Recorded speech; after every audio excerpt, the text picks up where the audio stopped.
Şu koca dünyadan umudum kestim, dostlarıma haber saldım gidiyorum.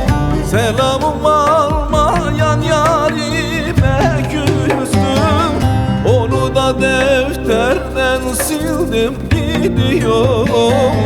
Bu şehirden gidiyorum, Elazığ'dan gidiyorum.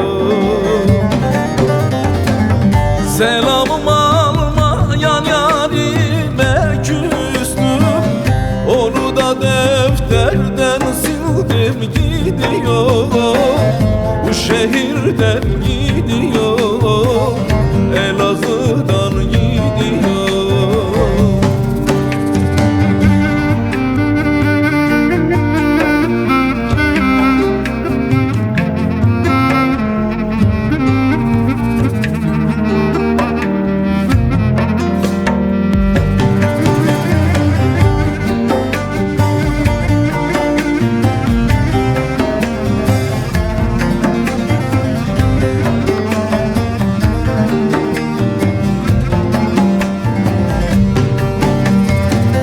Her gün getirdi ahuzar bana, zemperide bulamadı kar bana. İki cihanda da borcu var bana, helal ettim başıma aldım gidiyorum. Buralardan gidiyorum, Tunceli'den gidiyorum. İki cihanda da borcu var bana, helal ettim başıma aldım gidiyorum. Buralardan gidiyorum, Ovacık'tan gidiyorum.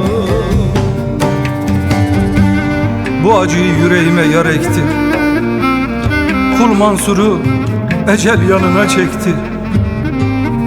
1 Temmuz ayında bir akşam vakti, gözlerim arkada kaldı. Bu dünyadan elimi çektim gidiyor. Bu şehirden elimi çektim gidiyor. Ben gibi garibe dünya darıymış, halen sağda solda beni deriymiş. Anladım ki yar vefasız biriymiş, arada derede kaldım gidiyorum. Buralardan gidiyorum, Malatya'dan gidiyorum. Anladım ki yar vefasız biriymiş, arada derede kaldım gidiyorum. Buralardan gidiyorum, Erzincan